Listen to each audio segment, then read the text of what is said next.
Hello everybody, this is Fernando for the latest Godzilla Podcast. An interesting article from theguardian.com where it talks about essentially what movies have to go through when they're released on a global basis. One would not normally think these things because one would think, okay, the movie is just going to be released and that's it.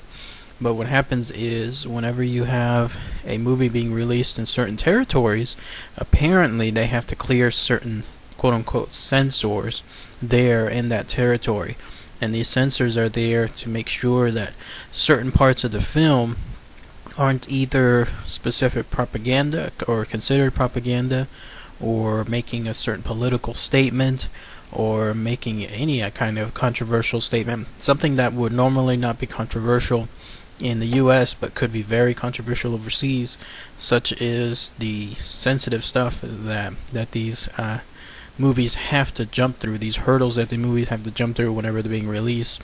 Case in point, with the Godzilla film, theguardian.com mentions that there was a chance, it was a long shot probably, but there was still a chance that the Godzilla film might have been censored, if not altogether stopped from being released in China.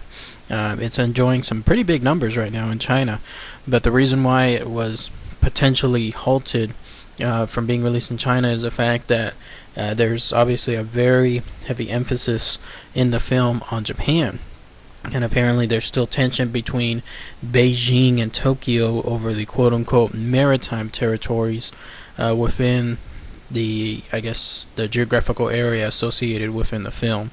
And Warner Brothers was apparently a little nervous at the fact that this film could be blocked, or could have been blocked from a release, or could have even been a lot of scenes changed or halted or altered altogether to allow it to put less focus on Japan and maybe more on the US.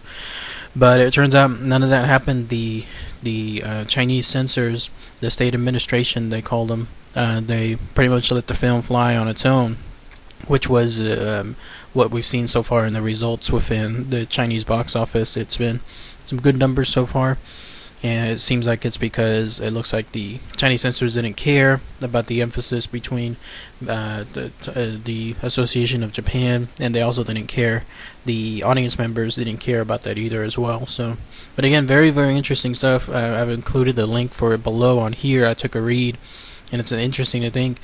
They point out films like Maleficent and a sensitive item that it had to go through. Also, the film The Django Unchained, and a sensitive item that it had to go through as well. All, again, stuff that one would normally not even give two thoughts about here in the US, on stuff that's not at all controversial, but in other places it is absolutely controversial stuff. So very, very interesting stuff. So check it out when you have a chance. So as always, thanks again everybody. Take care.